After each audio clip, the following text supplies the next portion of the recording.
Sering kali kita melihat anak-anak Tuhan yang sudah lama ikut pelayanan, lalu seketika itu juga dia mundur karena masalah sakit hati. Ada juga orang yang pergi meninggalkan gereja karena masalah ditinggalkan pasangannya. Kenapa ini bisa terjadi kepada anak-anak Tuhan?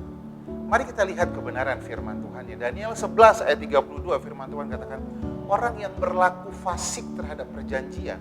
Fasik itu artinya mengabaikan perjanjian, mengabaikan firman Tuhan. Dalam konteksnya, orang yang berlaku fasik terhadap perjanjian akan dibujuk iblis sampai mereka murtad, sampai mereka berbalik.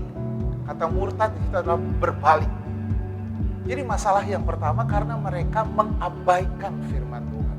Seringkali ada anak-anak Tuhan yang datang ke gereja, datang pelayanan, tapi dia mengabaikan makanan firman Tuhan untuk dirinya sendiri. Mungkin dia berkhotbah bagi orang lain, tetapi dia tidak punya waktu untuk dirinya sendiri. Lalu Daniel 11 ayat 32 berkata, tetapi umat yang mengenal Allahnya akan tetap kuat dan bertindak.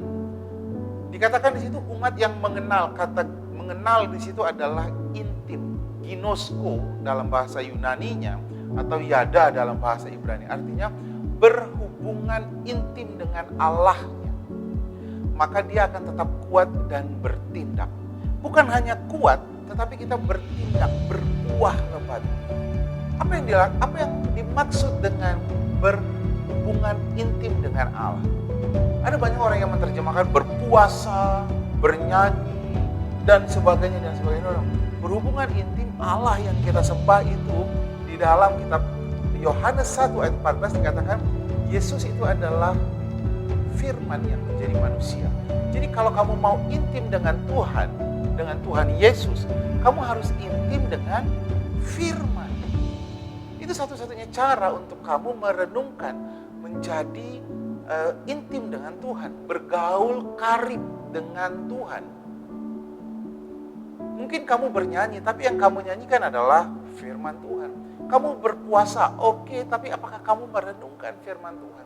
Kalau kamu merenungkan firman Tuhan, kamu akan kuat. Itu yang pertama, buat diri kita sendiri. Firman Tuhan itu bukan untuk orang lain, firman Tuhan itu untuk diri kita sendiri dulu. Untuk apa? Menjadikan kita kuat. Kita tidak gampang sakit hati, kita tidak gampang kecewa dengan manusia, kita tidak gampang kecewa dengan keadaan, kita tidak gampang diombang-ambingkan dengan masalah keuangan, kita tidak gampang dikhawatirkan dengan masalah yang terjadi di dunia ini. Kita kuat. Lalu yang kedua, firman Tuhan setelah membuat kita kuat, kita akan berbuah lebat. Mazmur 1 menuliskannya dengan sangat baik. Dikatakan firman Tuhan, tetapi yang kesukaannya ialah Taurat Tuhan, dan yang merenungkan Taurat itu siang dan malam. Lihat saudara, intim itu artinya terus menerus. Intim itu artinya bergaul karib, continue saudara. Bukan hanya sekali seminggu, bukan hanya saat teduh, tapi firman Tuhan katakan, renungkanlah Taurat itu siang dan malam. Perkatakanlah pada waktu kamu di jalan, di rumah, di ladang, di pekerjaanmu, di mana saja. Firman Tuhan itu harus melekat di dalam kita. Mazmur 1 ini katakan begini, kesukaannya ialah Taurat Tuhan, dan merenungkan Taurat itu siang dan malam. Ia seperti pohon yang ditanam di tepi aliran air. Kenapa saudara? Kalau pohon ditanam di tepi aliran air, akar-akarnya merambat kemana? Ke air. Minum terus pohon itu. Dikatakan, yang menghasilkan buahnya pada musimnya. Tidak layu daunnya. Apa saja yang diperbuatnya berhasil. Jadi lihat, ayat firman Tuhan itu digenapi. Kalau kamu intim dengan Tuhan, bergaul karib dengan Tuhan, kamu akan kuat.